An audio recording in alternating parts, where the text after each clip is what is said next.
성경은 요란기상 2장 36절부터 살피겠습니다. 36절 말씀입니다. 왕이 보내어 시므이를 불러서 이르되 너는 예루살렘에서 너를 위하여 집을 짓고 거기서 살고 어디든지 나가지 말라. 너는 분명히 알라. 내가 나가서 기드론 시내를 건너는 날에는 정려 죽음을 당하리니 내 피가 내 머리로 돌아가리라.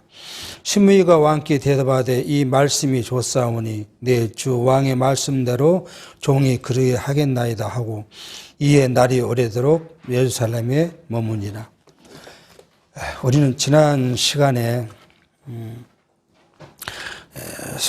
다윗이 솔로몬에게 죽으면서 그 유언적으로 남겼던 일들 중에서 요압에 관한 것과 그 다음에 이 시므이에 관한 것, 아비달에 관한 것들, 그러니까 쉽게 말해서 다윗을 배반하고 솔로몬의 왕위를 인정하지 않고 아도니아에게 갔던 사람들, 그리고 다윗의 일생을 통해서 다윗의 뜻을 따르지 않았던 사람들에 대한 처단을 어떻게 할 것인가 하는 것을 유언했던 그 반역자들의 수청에 관한 사실을 살펴봤습니다.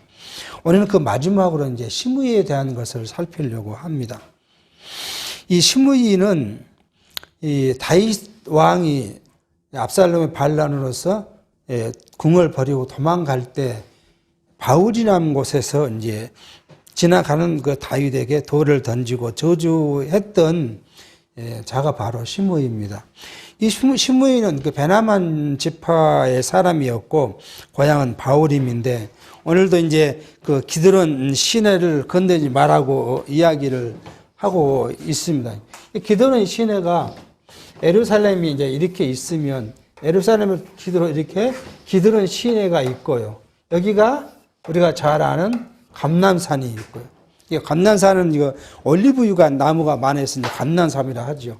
그리고 이 내려가는 이 길목이 바로 바울임이란 지역인데 여기에 살던 사람이었습니다. 이게 예루살렘에 불러가지고 이 바울임에 사는 시므이를 불러가지고 이 기드론 시내를 건드지 마라 라고 이야기를 하고 이 시므이는 좋다고 거기서 이제 살겠다고 약속을 합니다. 오늘 같은 뭐죠? 주거를 한정해가지고 움직이지 못하게 하는 것 동일한 것이죠. 자, 그렇게 해서 이 이제 약속을 하고는 시므이가 거기 예루살렘에 오래 머물렀다. 그렇게 지금 말을 하고 있습니다. 이 시므이는 사실 이게 나중에 어떻게 될 것이라는 걸 생각지 않고 그 솔로몬의 이렇게 말려든 것이죠. 그렇게 좋다고 약속을 하고 맹세를 했습니다. 3년 후에 시므이 두 종이 가드왕 마가의 아들 아기스에게 도망하여 간지라. 혹이 시므이에게 고하여 가로되 당신의 종이 가드에 있나이다. 시므이가 그 종을 찾으려고 일어나 그 나귀의 안장을 지우고 가드로 가서 아기스에게 나아가 그 종 가드에서 데려왔더니 시므이가 예루살렘으로부터 가드에 갔다가 돌아온 일을 혹이 솔로몬에게 고한지라. 왕이 사람을 보내어 시므이를 불러서 이르되 내가 너로 여호와를 가리켜 맹세하게 하고 경계하여 이르기를 너는 분명히 알라. 내가 밖으로 나가서 어디든지 가는 날에는 죽임을 당하리라 하지 아니하였느냐. 너도 내게 말하기를 내가 들은 말씀이 좋나이다 하였거늘 내가 어찌하여 여호와를 가리켜 맹세와 내게 이런 명령을 지키지 아니하였느냐. 왕이 또 시므이에게 이르되 내가 물은 내 마음에 아는 모든 악 곧 내 부친에게 행한 바를 내가 스스로 아나니 여호와께서 내 악을 내 머리로 돌려보내시리라. 그러나 솔로몬 왕은 복을 받고 다윗의 위는 영원히 여호와 앞에서 견고히 서리라 하고 여호야다의 아들 분야에게 명하매 저가 나가서 시므이를 쳐서 죽게 한지라. 이에 나라가 솔로몬의 손에 경고하여지니라. 자, 3년 후라고 지금 이야기합니다. 3년 후에 이 시므이의 종이 도망을 간 건. 근데 어떤 사람이 가리켜서 시므이에게 도망간 종이 가드에 있다. 그렇게 지금 이야기를 합니다. 가드는 블레셋 나라죠. 그러니까 예를 이렇게 있으면 여기가 그 가드가 이게 블레셋에 있는 나라에 가드에 내려가. 그러니까 시므이가 이제 자기 종을 찾으러 거기 갔는데 3년이 흘렀으니까 자기가 한 말을 기억하지 못했거나 그냥 편안하니까 아무 생각이 없이 갔을는지도 모르죠. 근데 그 갔다 온 일을 누가 왕에게 이야기로 불러다가 과거에 했던 맹세, 그리고 자기 부친에게 했던 악을 이야기하고 죽였다. 그렇게 지금 이야기합니다. 성경은 왜 이렇게 무자비하게 사람을 죽였을까 하는 이야기입니다. 보통의 일반인들이 기독교를 보면 사랑의 종교라고 그러고 하나님은 사랑이 풍성하신 분이라고 우리가 기도할 때 그렇게 고백을 합니다. 근데 성경을 보면 사랑이 풍성하신 하나님이라고 보기는 어렵지 않겠습니까? 무자비하잖아요, 이게 무자비. 우리가 과거 구약 성경을 살폈을 때 뭐요? 하나님은 어떤 나라를 진멸할 때는 뭐까지도요? 살아있는 동물까지도 다 죽여버리라고 이야기하신 하나님이에요. 그런 걸 보면 하나님이 사랑이 풍부하시다, 자비가 많다, 이렇게 말하는 것은 맞지 않지 않나 생각을 해요. 근데 우리는 기억해야 할 건 뭐냐 하면 하나님은 누구에게 자비가 많으시고 사랑이 많냐 하면 자기 택한 백성에게요. 그러니까 이스라엘 백성은 각가지 죄를 범했어도 불구하고 뭐예요? 제사란 제도를 하나 만들어 놓고 하나님께 제사하면 그 흉악한 죄도 다 뭐예요? 용서했다고 선언을 한 것이죠. 그리고 하나님께 그 자기 잘못을 구하는 이스라엘 백성에게는 뭐예요? 항상 자비를 베푸신 거예요. 마찬가지, 오늘도 우리 마찬가지예요. 하나님 분명하게 자기 택한 백성, 오늘 같은 성도들이죠. 성도에게는 사랑도 풍부하시고 자비도 많으신 분이에요. 만약에 하나님이 자비가 없으시다면, 우리의 범죄대로 하나님 우리를 때리신다면 우리가 살아남을 만한 사람이 있겠습니까? 없어요. 하나님이 사랑이 아니면 우리의 죄를 그냥 예수 그리스도 세상에 보내셔서 그를 믿게 함으로 믿는다 하면 뭐예요? 죄를 다 용서했다고 선언하시겠냐는 이야기죠. 그러니까 하나님은 그 택한 백성, 그 자녀에게는 그만한 사랑이 풍성하시고 자유가 풍성하신 하나님이지만 자기가 버린 자에게는 전혀 사랑과 자비가 없으신, 죄에 대해서는 뭐예요? 철저하게 응징하신 분이라는 거예요. 그러니까 그 하나님이 감사하는 거 우리는 감사할 수밖에 없는 거예요. 다른 거 모든 걸 다 떠나서라도 하나님은 우리는 하나님을 바라볼 때 감사할 수밖에 없는 일들이 풍성할 수밖에 없다는 걸 생각합니다. 그런데 이렇게 가만히 놔둬도 될 수 있는 이 시므이를 철저하게 응징하는 이 다윗의 왕가, 이 일들이 왜 그렇게 했냐는 거예요. 사랑이 없어서 그런 것이냐, 자비가 없어서 그런 것이냐, 우리는 이 문제를 해결해야 합니다. 그래야 성경이 왜 이런 걸 기록했고 우리에게 이걸 교훈으로 주고 있는가를 알 수 있는 거 아니겠어요? 근데 사실 성경 어디 한 군데도 그거에 대해 해답을 주지는 않습니다. 그래서 우리는 이제 몇 가지를 한번 생각해 볼 필요가 있습니다. 첫 번째는 지금 우리가 살핀 열왕기 상하의 제목은 뭐예요? 앞에 넣으면 언약 왕조, 그죠? 언약 왕조로부터 이탈한 왕조, 이탈 왕조는 어떻게든 뭐예요? 멸망한다. 멸망한다는 것이죠. 이거 꼭 우리가 이거 기억해야 돼요. 언약 왕조. 자, 성경을 조금 이제 다른 쪽으로 나가면요. 성경을 우리에게 주신 목적이 뭐냐? 물론 일반 교회에서는 성경을 우리에게 계시해 주신 목적이 뭐예요? 인간의 구원이라고 이야기를 해요.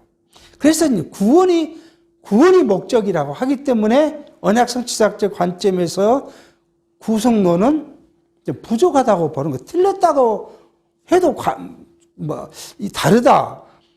그렇게 이야기하는 사람도 있고 틀렸다 하는 사람도 있고 그런데 틀렸다 해도 맞는 이야기고 다르다 해도 맞는 것이 왜요? 성경의 계시 목적이 구원이 아니기 때문에 우리는 그래서 언약 성취사적으로 보면 성경의 기록 계시의 목적 계시 목적을 우리는 뭐라고 한마디로 말하면 뭐라고 그러죠? 하나님은 여호와시다. 이걸 우리에게 계시하고 계신다. 그러면 계시하는 방법, 목적인데 어떤 방법으로 우리에게 계시하고 있는가 하는 이야기는 언약과 뭐예요? 성취라는 것. 언약과 성취라는 것을 통해서 우리에게 하나님이 뭐예요? 여호와시다. 하나님은 어떤 분이라고 하면 스스로 언약하시고 그 언약한 것을 이루시는 분이다. 라는 것을 성경은 우리에게 보여주신다. 그런데 이러한 전체적인 것의 내용, 성경 내용은 뭐냐? 하나님의 나라를 왜요? 하나님의 나라를 언약하셨고 하나님의 나라를 성취하신다 하는 것이 우리 언약 성취사적 입장에서 성경을 이야기하고 있는 내용이죠. 그러니까 여기서는 꼭 우리가 기억한 것이 언약이잖아요. 언약과 성취. 자, 다시 말씀드리면 이걸 다시 이야기해 보면 다윗에게 하나님께서는 나라를 약속하셨죠. 그리고 그 아들 솔로몬에게 이야기했고 솔로몬의 아들 르호보암이 지금 이제 왕위가 아직은 나오지 않았지만 왕위가 돼서 이때 뭐요? 북이스라엘이 떨어져 나갑니다. 떨어져 나가요. 근데 이 떨어져 나갈 때 누구를요? 아이야 선지자를 통해서 여로보암에게 약속을 해요. 어떻게 해요? 이 아이야 선지자가 새 옷을 입고 가서 여로보암을 만나니까 옷을 찢죠. 그리고는 10조각을 여로보암 주면서 하나님이 10지파를 너에게 줄 거다. 너가 그 10지파의 왕이 될 것이라고 약속해요. 그 약속대로 이 유의가 이루어져요. 이런 약속이 없었으면 이루어지지 않겠죠. 우리는 그러니까 이 구속사 신학에서는 이 사건을 해석을 못해요. 그리고는 맨 하는 얘기 뭐예요? 죄를 지면 이른다. 하나님께 불순종하면 이른다. 그렇게 이야기해요. 그러면 우리가 어떻게 한다고? 죄 지면 안 되고 불순종하면 안 된다고 가르칩니다. 근데 이게 뭐 다 하나님의 약속, 언약이에요. 근본적으로 언약된 왕조는 뭐예요? 이 다윗 왕조죠. 다윗 왕조를 하나님께서 언약하셨고 이 언약대로 섭리해 가시는데 이 언약 왕조에서 이탈한 왕조. 이게 이제 이 왕조는 언약된 왕조가 아니니까 성경 이제 계속 앞으로 열왕기상으로 가면 2대, 3대, 길어야 4대 가면 그 왕조가 망하고 또 반란의 새로운 왕조가 나오고 새로운 왕조가 이게 지금 903년에 시작해가지고 722년간, 200년간 계속 이렇게 번복되고 있는 것을 살펴갑니다. 그러니까 오늘 여기 지금 우리가 생각해 보는 가장 큰 건 뭐예요? 하나님께서는 뭐예요? 언약 왕조, 다윗에게 한 언약 왕조, 다윗에게 약속했죠. 3가지 약속을 하셨어요. 그리고 3가지 자기 후대에게 한 6가지의 약속을 하신 이 언약을 뭐예요? 하나님은 성취해 가셔야 돼요. 성취해 주셔야 뭐예요? 하나님이 여호와시에요. 그러면 솔로몬의 나라가 굳건히 세워져야 돼요. 왜요? 다윗에게 약속했으면 너 후손에 너 나라가 언제예요? 이 마지막 역대까지 너 나라가 견고해질 거다. 다윗과 솔로몬과 르호보암과 쭉까지가 그 왕위가 견고해지려면 솔로몬을 반역한 자들은 뭐예요? 다 숙청이 돼야 돼요. 그러니까 오늘 이 시므이란 인간, 시므이란 사람을 하나님께서는 어떤 환경을 통해서 그를 죽게 만드신 일은 뭐예요? 다윗에게 약속한 그 나라가 견고해지도록 언약을 성취하신 입장에서 이를 살펴봐야 된다는 거예요. 만약에 인간의 다른 방법으로 또는 윤리나 도덕으로 이것을 해석한다면 사실 솔로몬은 살인자에 불과해요. 그렇잖아요. 시므이가 반란을 일으켰습니까? 뭐 했습니까? 자기 집에 있는 종이 도망가서 그 종 찾아온 것밖에 없는데 그것이 자기하고 약속을 위배했다고 죽인다는 것은 정산 참작도 안 하고 그냥 죽인다는 건 살인자에 불과한 것이죠. 그러니까 성경이 그런 자비, 윤리, 도덕 관점을 볼 수 있는 것이 아니라는 거예요. 하나님의 언약이 성취되기 위해서 시므이는 그런 과정을 하나님께서 만드셔서 예루살렘을 떠나게 하고 떠났다가 돌아오므로 그를 죽게 만드는 과정을 볼 수 있습니다. 그러니까 성경이 하나님이 자기 마음대로예요. 성경은 하나님 자기 마음대로예요. 그럼 어떻게 일으킬 수 있어요? 하나님이. 사랑이 많으신 하나님이, 자비가 풍성하신 하나님이 어떻게 그렇게 자기 마음대로 하느냐? 아니에요. 그래서 이제 바울이 토기장의 비유를 하는 거예요. 하나님은 자기 뜻을 세워놓고 그 뜻을 이루시는 것은 인간의 생각과 방법이나 인간의 어떤 기준으로 그것을 평가할 수 없다는 거예요. 하나님이 하시는 일은 다 하나님의 뜻과 하나님의 작정에 의해서 이루어져 있기 때문에. 그럼 우리의 삶 자체가 뭐예요? 하나님의 계획과 그 작정 안에서 섭리해가고 있다 하는 것을 이제 볼 수가 있습니다. 이렇게 해서 이제 시므이가 제거되니까 첫 번째는 이 왕조, 언약의 왕조 중에서 첫 번째는 솔로몬의 왕권. 솔로몬 왕권이 이제 수립되는 과정을 우리가 살폈죠. 그 다음에 이 살피는데 첫 번째, 두 번째, 세 번째에 이제 두 번째는 숙청이는 걸 반역자를 숙청한 것이고 세 번째는 이제 솔로몬의 나라가 왕권이 번영하는 것을 이제 우리가 할 겁니다. 왜 솔로몬의 나라가 번영을 해야 합니까? 이것도 솔로몬이 뭐 순종을 잘하고 뭘 해서 하는 것이 아니죠. 누구에게요? 여기잖아요. 내 후대가 뭘 한다고요? 자기 나라를 여호와의 전을 건축할 것이다. 여호와의 전을 건축하려면 뭐가 없어야 돼? 우선 가장 뭐가 없어야겠습니까? 외세로부터 침략이 없어야 돼요. 그래야 편안하게 궁을 세우지. 만약에 외세가 날마다 들어와서 전쟁을 하겠다 그러면 여호와의 전을 건축할 만한 여유가 있겠습니까? 그럴 수 없죠. 그러니까 먼저는 이 나라가 평안해야 돼요. 두 번째는요. 뭐가 물자가 풍성해야 돼요. 금과 은과 돈과 이런 모든 것이 풍성해져야 하나님의 전을 세울 수가 있어요. 그런 이제 솔로몬의 나라가 번영을 이루는 것을 지금 이제 다음 장에서 살피려고 합니다. 그러니까 솔로몬의 이 부귀와 영화는 결국은 누구에 의한 거예요? 하나님의 그 전을 위한 준비 단계라는 것을 우리가 생각하면서 솔로몬의 나라, 그 나라가 번영한 걸 우리가 이제 살펴갈 겁니다.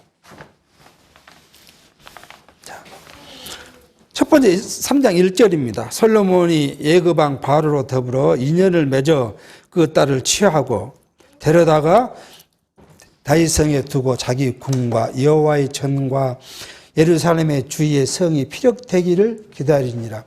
그때까지 여호와의 이름을 위하여 전을 아직 건축하지 아니하였으므로 백성들이 산당에서 제사하며 솔로몬이 여호와를 사랑하고 그 붙인 다윗의 법도를 행하되 오히려 산당에서 제사하며 분향하더라. 1절 이제 솔로몬이 예그방 바로와 인연을 맺었, 이 인연은 결혼해서 이제 인간관계, 친인척을 맺었다는 거죠. 그 데려다가 이제 성에 뒀는데, 아직 솔로몬의 궁이 건축이 되기 전이고, 또 뭐요? 하나님의 성전이, 예루살렘의 성전이 건축되기 전이기 때문에, 이 여자를 어디에? 다윗 왕궁에 이제 놔두고 있었다. 그렇게 지금 성경을 이야기합니다. 왜 여기 1절에 솔로몬이 예그방 바로와 인연을 맺고 그 딸을 데려왔다고 기록했을까 하는 거예요.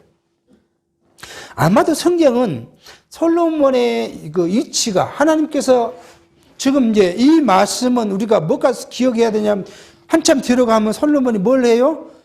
1,000번째를 드리고 하나님께 지혜를 달라고 하니까 하나님은 지혜뿐만 아니라 모든 부귀와 영화를 담하여 줬다는 것은 이 뒤편에 좀 있는 거죠.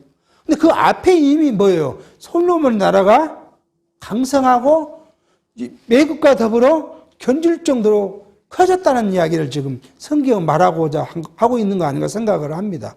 그러니까 예굽의 입장에서 이 이스라엘은 가나안은 뭐예요? 자기 속국이랑 마찬가지예요. 더군다나 이스라엘은 뭐예요? 자기 나라에서 400년간 종살이 하던 그런 민족이에요.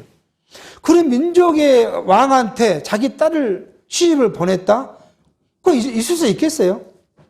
아니, 옛날 같으면, 우리 조선시대 같으면, 일본 천황 땅을 한국에 있는 왕한테, 조선 왕한테 시집을 보낸다. 그게 일본이 생각할 수 있었겠습니까? 36년간 그 밑에 있었던 우리 입장에서 그게 가능한 일이겠냐고요. 그러니까 성경이 이렇게 말하고 있는 것은 솔로몬의 나라가 강성해졌고 부강해졌는데 그 위치, 솔로몬의 위치가 바로 외급과 견줄만 하다 하는 것을 첫 번째로는 설명하고자 하신 말씀인 것 같아요. 그리고 사실은 이 솔로몬이 바로 왕의 딸을 데리고 와서 결혼했다는 것도 우리 생각해 볼 문제가 있는 거예요. 주석가들은 이 일을 이렇게 이야기해요. 하나님께서는 구약 성경을 통해서 예굽과 혼인하지 마라 하는 명령을 하지 않으셨어요. 어디 가요? 가나안에 있는 사람과 혼인을 금하는 법을 말씀하셨어요. 그러니까 예굽과의 그 혼인을 하나님은 명령하지 않았기 때문에 뭘 해야 돼요? 예굽 여인과 결혼한다는 것이 크게 문제된 거 아니지 않습니까? 그런데 이제 어느 주석가들은 예굽 왕 바로의 딸과 결혼한 것이 우상 숭배 이런 식으로 지금 비난하는 경우도 있기는 해요. 그러니까 그걸 반박해서 우상 숭배라고 볼 수는 없다. 그렇게 이제 편을 드는 성경학자들도 있습니다. 근데 우리는 또 다른 것을 하나 생각해 볼 게 뭐냐 그러면 지난 시간에도 말씀을 드렸지만 신명기 17장 16절 이하에 왕이 된 자는 말을 많이 두지 말 것이요 말을 많이 얻으려고 그 백성을 예굽으로 돌아가게 말 것이니 이는 여호와께서 너희에게 이르시기를 너희가 이후에는 그 길로 다시 돌아가지 말 것이라 하셨습니다. 그렇게 이야기를 해요. 그러니까 예굽으로 너 백성들이 예굽으로 어떤 이유든지 뭐예요? 내려가지 말라는 거예요. 그걸 이제 하나님께서는 말씀하셨는데 일반 백성도 하물며 그렇게 가지 말란 일을 왕이 왕비를 구하는데 뭐예요? 예굽의 여인을 데려다 왕비로 삼았다 하는 것은 뭘 이루지 못한 거예요? 덕을 이루지 못한 거예요. 그것이 유상 숭배냐 아니냐를 떠나서 하나님의 이스라엘 백성들에게 왕에게 뭘 하지 말라고요? 말을 구하러 가지 말랄 정도 예굽을 의지하지 말라고 명령하셨는데 불구하고 이 솔로몬은 예굽 여인을 데려다가 자기가 삶으로서 뭐예요? 평화조약을 맺고 그런 예굽을 의지하는 것에 한 수단으로 사용했다는 것에 대해서는 여호와의 말씀을 순종치 않은 것이라고 이제 평가해 볼 수 있는 그런 대목이기도 합니다. 그러니까 이 한 말씀을 우리는 여러 가지 것으로 이해해 볼 수가 있는 것이죠. 그리고 나서 이 솔로몬은 그때까지 여호와 이름을 위하여 전을 아직 건축하지 아니했으므로 백성들이 산당에서 제사하며 솔로몬이 여호와를 사랑하고 그 부친 다윗의 법도를 행하되 오히려 산당에서 제사하며 분향하더라. 그렇게 말합니다. 아직 예루살렘에 뭐가 없어서 성전이 지어지지 않았더라. 백성들이 산당에 가서 제사를 했고 솔로몬은 자기 아버지처럼 하나님을 사랑하고 그 법들을 따르기는 했지만 뭐예요? 오히려 산당에서 했다. 그게 다른 것은 하나님을 따른다고 했지만 제사하는 것은 뭐예요? 산당에 가서 제사했다고 이야기를 합니다. 그런데 이제 이 3절이 끝나고 4절로 돌아가면 또 다른 이야기가 있어가지고 이 2절, 3절을 어떻게 해석할 것인가에 대한 고민이 있기는 합니다. 그래서 여러 성경 해석, 요즘에 이제 성경 해석한, 요즘 해석에서 만든 여러 가지 성경을 한번 살펴봤어요. 이 3절을 어떻게 이제 번역하고 있는가를 봤더니, 우리는 지금 이렇게 개혁한 거는 이렇게 번역됐는데, 개정에는 솔로몬이 여호와를 사랑하고 그 아비 다윗의 법대로 행하였으나 산당에서 제사하며 분향하더라. 그렇게 되어 있고, 쉬운 성경에는 솔로몬은 여호와를 사랑했고 자기 아버지 다윗의 교훈을 잘 지켰지만 여전히 산당에서 제사를 드리며 향을 피웠습니다. 이렇게 이야기하고 있고요. 영어 성경에는 이렇게 번역하면 솔로몬은 아버지 다윗의 규례대로 걸어다니며 주를 사랑하였다. 다만 그가 산당에서 제사를 드리고 향을 피운 것만은, 그것을 빼면 다른 것들은 다 자기 아버지의 법대와 규례대로 행했다. 그렇게 이야기를 합니다. 공동 번역에도 그래요. 솔로몬은 야훼를 사랑하고 그 아버지 다윗의 법대를 따라 살았다. 다만 한 가지, 그는 산당에서 제사하고 향을 피웠다. 세 번역에는 솔로몬은 주님을 사랑하였으며 자기 아버지 다윗의 법대로 따랐으나 그도 여러 산당에서 제사를 드리며 분향하였다. 그렇게 지금 이야기를 합니다. 근데 그러면 산당에서 제사 지내는 것이 우상숭배냐 하는 이야기예요. 물론 성경은 이걸 우상숭배라고 볼 만한 근거는 없어요. 근데 산당은 언제? 훨씬 전부터 가나안 땅에는 뭐예요? 산당에서 제사를 했는데 거기는 돌기둥이 있고, 그 다음에 아세라와 그 아세라 목상과 이런 것들이, 신상들이 있던 곳이 바로 산당이에요. 근데 지금 솔로몬이 지낸 그 산당에서 이것이 있었다 그런 말은 없지만, 그 산당 제사가 가나안 백성들에게는 주로 널리 퍼져 있던 제사의 풍습 중 하나입니다. 근데 레위기서에는 이렇게 말해요. 레위기 17장 3절에 무릇 이스라엘 집에 누구든지 소나 어린 양이나 염소를 진 안에서 잡든지 진 밖에서 잡든지 먼저 회막문으로 끌어다가 여호와의 장막 앞에서 여호와께 예물을 드리지 아니하는 자는 피를 흘린 자로 여길 것이라. 그가 피를 흘렸은즉 자기 백성 중에서 끊어지리라. 레위기서에서는 이 하나님께 드리는 제사는 어디로 가야 한다고요? 회막문 제단에서 하나님께 제사를 드리라고 되어 있어요. 이게 아직 솔로몬의 성전이 지어지기 전이기 때문에 솔로몬이 제사를 지르려면 어디로 가야 돼요? 회막에 가서 회막의 제단에서 제사를 지르는 것이 합당한 거예요. 그게 하나님의 명령을 순종한 거예요. 그런다면 솔로몬은 어떤지 막 하나님의 명령에 아직도 따르지 않고 있다고 볼 수 있는 거예요. 그런데 왜 이때 이랬겠느냐 하는 거예요. 이 솔로몬 시대까지 이 회막이 존중을 받지 못하고 있었던 때예요. 왜 존중을 받지 못했겠느냐 하는 문제죠. 첫 번째는 회막이 지난 시간에도 말씀을 드렸지만 이렇게 있으면 여호수아가 가나안 땅을 들어왔을 때 회막이 길갈에가 있었죠.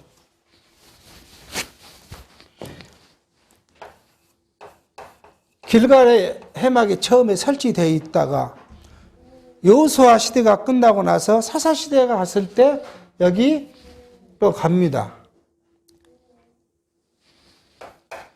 실로로 갔다가 이 실로에서 여기 노비란 데로 이제 오죠. 이게 이제 이 사무엘 시대, 그 사울 시대죠. 사울 시대. 그 다음에 여기가 기브아인데 다윗 시대는 기브아로 와서 현재 솔로몬이 있던 곳은 뭐냐면 기브아에 성막이 있었어요. 근데 여기 실로에 있을 때 뭐가 분리돼요? 성막과 언약궤가 분리가 되죠. 언약궤를 가다가 에베네셀에서 전쟁에 갖고 왔다가 여기서요 블레셋에게 뺏겨버려 가지고 그런 사단이 났던. 그래서 지금 현재 여기는 뭐가 없어요? 언약궤가 없어요. 그러니까 언약궤가 없는 성막이 존중받지 못한 시대예요. 그러니까 이스라엘 백성들은 우리가 또 어디로 가냐면 사사기 마지막에 가면 뭐라고요? 왕이 없으므로 백성들이 자기 좋을 대로 하나님을 섬기는 거죠. 산당에 가서 섬기기도 하고 여기 가서 섬기다가 물에 가서 섬기기도 하고 그렇게 마음대로 섬기던 시대예요. 그런데 하나님께서는 네이키스를 통해서 어디에서만요? 바로 성막에서만. 성막이 이렇게 되어 있잖아요. 성소와 지성소로 구분하면 여기가 뭐가 있어요? 제단이 있고 여기가 물두멍이 있어서 여기서 불을 태워 제사를 드리도록 하나님께서 네이키스에 규제를 정해놨어요. 그러면 여기에 뭐가 없다 하더라도 여기에 언약궤가 없다 하더라도 어디로 가야 돼요? 이 성막에 가서 제사를 지내는 것이 하나님의 규례를 따르는 거죠. 근데 지금 그런 거 않고 있다는 거예요. 우상을 숭배했다기보다는 오히려 산당에서 제사하더라. 이렇게 자꾸 표현한 건 뭐냐면 솔로몬이 하나님의 규례를 아직 따르지 않고 있다는 것을 지금 우리에게 보여준 그 말씀이지 않는가 생각을 합니다.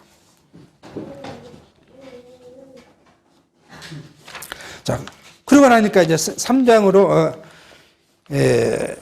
어떤 지성학자는 조금 더 살피면, 이 솔로몬이 애굽의 여인을 데려오는 것이 애굽 여인과 결혼한 전례가 있다. 이스라엘이 있죠. 누가요?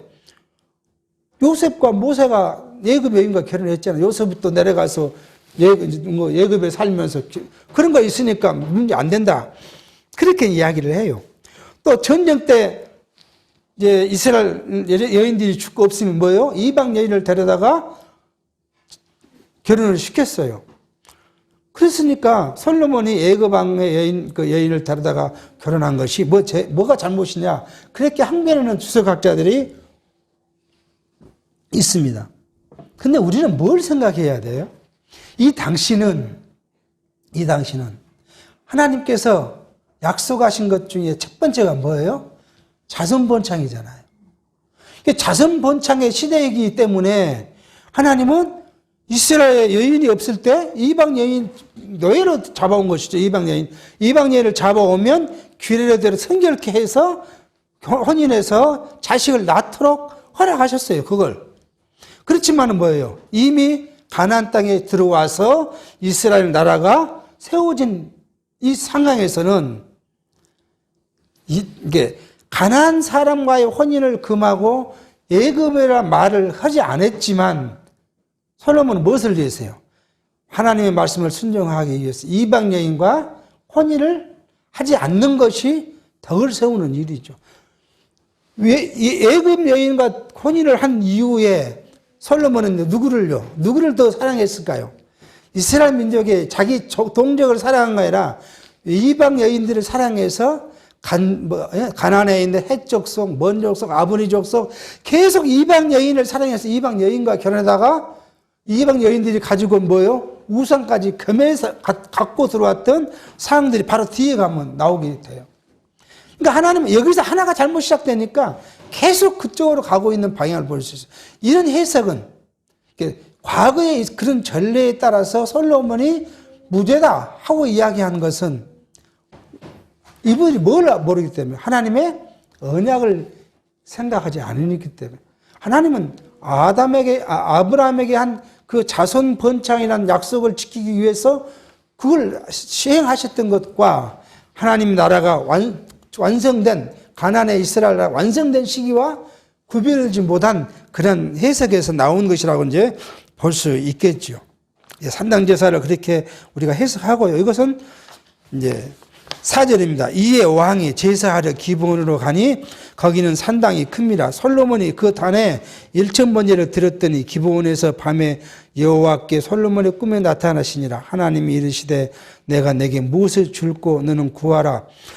솔로몬이 가로되 주의 종 내 아비 다윗이 성실과 공의와 정직한 마음으로 주와 함께 주의 앞에서 행함으로 주께서 저에게 큰 은혜를 베푸셨고 주께서 또 저를 위하여 이 큰 은혜를 예비하시고 오늘날과 같이 저희 위에 앉을 아들을 저에게 주셨나이다. 나의 하나님 여호와여 주께서 종의 아비 다윗을 대신하여 왕이 되게 하셨사오나 종은 아직 작은 아이라 이 출입을 할 줄을 알지 못하고 주의 빼신 백성 가운데 있나이다. 저희는 큰 백성이라 수요가 많아서 셀 수도 없고 길어갈 수도 없사오니 누가 주의 이 많은 백성을 재판할 수 있사오리까. 지혜로운 마음을 종에게 주사 주의 백성을 재판하여 선악을 분별하게 하옵소서. 자, 이제 그렇게 해서 지금은 그냥 편의대로 예루살렘 근처의 산당에서 제사하던 솔로몬이 이제 어디를 찾았다고요? 기브온이죠. 기브온에 있는 산당. 이게 아마 회막이 있는 곳이라고 이제 우리가 생각해 볼 수 있어요. 거기 단에서 이렇게 일천번제를 드렸다는 것이 지금 현재 다윗 시대에 옮겨봤던 소위 회막이 있는 곳에 가서 지금 했다라고 지금 제사를 드렸다고 볼 수 있는 거죠. 그래서 일천번제를 드렸다 이렇게 말합니다. 일천번제에 대한 해석이 많죠. 천번을 드리는 거냐, 천번에 해당되는 제물을 드린 것이냐, 뭐 학자들마다 이야기를 각각 다릅니다. 하루에 3번씩 제사를 드렸다 해도 천번을 드리려면 3년을 드려야 되지 않겠습니까? 근데 성경은 시간적으로 3년을 경과한 것이 아니에요. 그러면 결국 뭘로 볼 수 있어요? 1,000번, 1,000번의 제사를 드리면, 만약에 한 번 드릴 때 소 한 마리씩을 제사를 드렸다면 얼마나요? 1,000마리를 드려서 제사를 지냈다고 볼 수가 있는 것이죠. 그렇게 해서 제사를 드릴 때 하나님께서 솔로몬의 제사를 연락하셨다. 그렇게 이게 꿈에 나타나서 하나님께서 솔로몬에게 묻는 이것이 뭐예요? 하나님께 드린 솔로몬의 제사가 하나님께 연락됐다는 것이죠. 받아들였기 때문에 하나님은 솔로몬이 나타나서 이제 솔로몬에게 뭘 줄까라고 지금 이야기합니다. 이건 우리가 이미 잘 아는 내용이죠. 해석할 필요가 없을 만큼 잘 아는 내용입니다. 그런데 이 솔로몬은 뭘 달라고요? 지혜로운 마음, 지혜를 달라고 이야기를 합니다. 이 지혜는 어떤 지혜예요? 하나님의 백성된 이스라엘 자손들의 뭘요? 재판을 할 수 있는 지혜를 달라고 이야기를 합니다. 그러니까 이 지혜는 뭘 우리가 가르쳐요? 하나님의 뜻을 분별하는 그 이야기를 합니다. 그래서 하나님께서는 그 솔로몬의 간구가 자기 마음에 합함으로 그 지혜뿐만 아니라 그 외의 것도 하나님이 더해 주시겠다라고 말씀한 것을 이제 우리가 기억합니다. 우리가 조금 전에도 제가 말씀을 드렸는데 이 덕. 세상 사람들은 뭘 통해서 사람을 평가를 하냐면 윤리와 도덕적 기준을 갖고 평가하지요. 그래서 저 사람이 참 선한 사람이다. 착한 사람이다. 바른 사람이다. 그런 말을 합니다. 근데 우리 성경은 윤리와 도덕을 철저히 배격합니다. 이건 뭐냐면 윤리와 도덕은 인간적 기준이에요. 인간적 기준이고 우리는 뭐예요? 우리가 신약 성경에서 자주 이야기되시며 건덕이라는 것을 이야기해요. 이건 인간적 기준이 아니라 신적 기준이에요. 그러니까 우리는 건덕을 세우는 것이지 윤리와 도덕을 지켜가는 것은 아니에요. 교회는요. 성도는 교회된 성도는 교회는 모여서 우리가 공동체로 살아가는데 뭘 위해서요? 건덕을 위해서요. 일반 세상은요. 윤리와 도덕적 관점의 규범을 위해서 살아가는 것이죠. 왜 그러느냐는 거죠. 이 건덕의 가치는 뭐냐 그러면 윤리는 뭐요? 권한. 자기에게 주어진 모든 걸 수 있는 권한. 그 다음에요. 책임. 이것을 항상 같이 넣고 있죠. 자기에게 준 권한을 행사 안 하지 않는 사람은 뭐예요? 좀 바보 같은 사람이에요. 주어진 권한은 다 행사해야 되잖아요. 그 대신에 그것을 행사할 때는 뭘 따라요?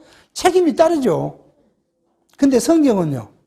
권한도 없고 권한은 없어요. 근데 뭘 있어요?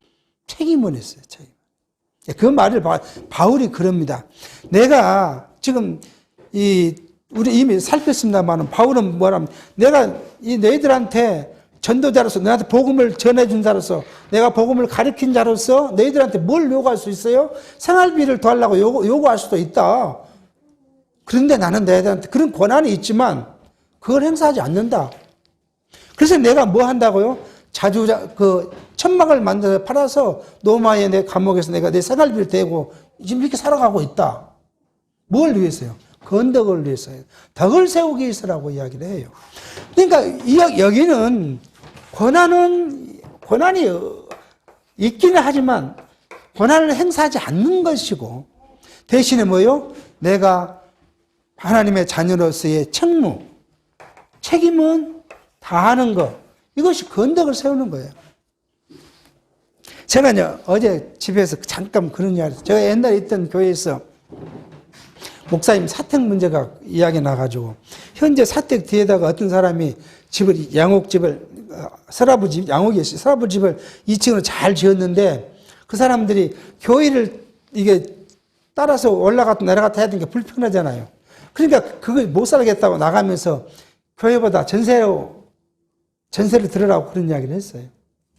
그러니까 목사님이 그 이야기를 듣고는 재직에 이제 당에 냈죠. 당에서 전세비 하면 어떻게 더 없어진 거 아니니까 그렇게 하자. 그래서 이제 재직에 냈는데 재직이었던 집사님이 반대를 하기 시작한 거예요.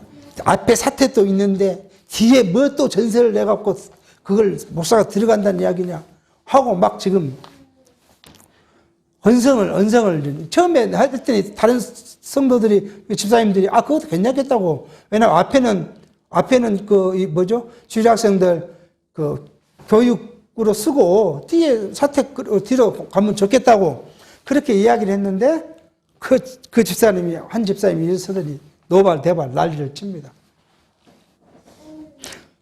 제가 그런 이야기해서 노발대발 노발대발까지 아니더라도 자기 의견을 말할 수는 있어요. 앞에 있는데 왜 뒤에 또 가야 그런 말을 할 수 있죠. 충분히 할 수 있는 이야기예요. 그런데 반면에요. 교인들이 다 가기 싫으면 모르지만 대부분의 재직회원들이 그렇게 가고 앞에는 그냥 주일학생들 교육 방으로 쓰자. 그렇게 이제 의견이 돌면 자기 의견을 냈다가도 다른 교인들이 그렇게 쓰는 게 좋겠다 그러면 그냥 그쯤에서 끝났으면 괜찮았을 텐데 뭐 자기 말할 수 있는 거 말할 수 있었다. 그렇게 이해를 말 것인데 거기에 대놓고 이제 어쩌니 저쩌니 뭐니 새끼야 하고 이렇게 나오니까 결국은 무엇을 없어져 버려요? 덕이 무너져 버려요. 덕이. 그러니까 우리는 그거예요. 성도 생활은 뭐예요? 하나님의 자녀로서의 삶은 우리가 살아가야죠. 그런데 하나님의 자녀로서 내가 누릴 수 있는 권한, 교인으로서 내가 이 교회 안에서는 권한, 그 권한보다 뭐가 더 크다고요? 우리는 책임이 더. 권한은 할 수 있지만 내가 그것을 행사 안 하는 것이 그게 교회의 덕을 세워가는 길이 아닌가 하는 것을 생각해 볼 수 있어요. 자, 그건 어디서 올 수 있어요? 지혜로운 마음이 우리에게 있을 때 가능해요. 우리가 하나님의 뜻을 분별한 지혜가 우리에게 어두워져 버리면 뭐가 많이 나오게 되냐면 육체의 것이 나올 수밖에 없어요. 육체의 것이 나오면 육체적인 가치로 뭐예요? 판단하고 그것을 따라 이야기할 수밖에 없게 되는 거예요. 당연시 나올 수밖에 없는 거예요. 그래서 우리는 항상 우리가 살아가면서 특히 교회 생활 안에서 뭐예요? 하나님의 지혜를 우리가 생각하고 구하는 것이 우리에게 필요하지 않는가 생각을 하게 합니다. 10절입니다. 솔로몬이 이것을 구하며 그 말씀이 주의 마음에 와든지라 이에 하나님이 저에게 이르시되 내가 이것을 구하도다. 자기를 위하여 수도 구하지 아니하며 부도 구하지 아니하며 자기의 원수의 생명매라기도 구하지 아니하고 오직 성사를 듣고 분별하는 지혜를 구하였은지 내가 내 말대로 하여 내게 지혜롭고 총명한 마음을 주노니 너의 전에도 너와 같은 자가 없었거니와 너의 후에도 너와 같은 자가 일어남이 없으리라. 내가 또 너의 구하지 아니한 부와 영광도 내게 주노니 내 평생의 열왕 중에서 너와 같은 자가 없을 것이라. 내가 만일 내 아비 다윗의 행함같이 내 길로 행하며 내 법도와 명령을 지키면 내가 또 내 날을 길리게 하리라. 솔로몬이 깨어보니 꿈이더라. 이에 예루살렘에 이르러 여호와의 언약궤 앞에서 서서 번제와 수은제를 드리고 모든 신복을 위하여 잔치하였더라. 자, 이렇게 해서 솔로몬이 하나님과의 기도의 내용을 우리가 이제 살폈습니다. 그런데 하나님께서는 왜 지금 솔로몬이 구한 이 기도, 솔로몬의 기도가 왜 하나님의 마음에 드는 기도를 하게 했을까? 또 하나님은 거기에다가 무엇을요? 구하지 않는까지 더해 주었을까? 하는 이야기입니다. 결국 우리는 그의 종착역은, 이 일들의 모든 종착역은 하나님의 언약 성취예요. 하나님이 다윗에게 한 언약, 이 다윗에게 한 언약을 성취해 주시기 위해서 솔로몬을 통해 솔로몬 나라를 어떻게 세우실 것이고 어떻게 번성케 할 것인가, 그것을 섭리해 가시는 것이고, 결국 솔로몬으로 그 나라 번성케 함으로 다윗과 약속한 하나님의 전, 여호와의 전을 건축해 하게 했다 하는 것을 가지고 우리는 이 성경의 말씀을 해석해 보는 것이 타당하다 하고 생각을 하게 합니다. 기도하겠습니다. 하나님 아버지, 하나님께서는 하나님의 이름이 여호와시라고 말씀하셨습니다. 여호와는 하나님께서 스스로 언약하신 그 언약을 성취하신 분이라는 것을 우리에게 성경을 통하여 계시해 주셨고, 이 성경을 통하여 우리는 확인해 가고 있습니다. 솔로몬에게 이루어진 모든 영화와 그 나라는 아담에게 했던 그 영원한 나라를 위한 것이고, 아브라함에게 보였던 모형적 그 나라가 성취되어 간다는 사실을 우리에게 확인해 주는 것이었으며, 특히 바로 당대 다윗에게 약속하신 그 나라가, 그 약속한 것들이 성취되고 있다는 사실을 우리가 말씀을 통해 확인을 합니다.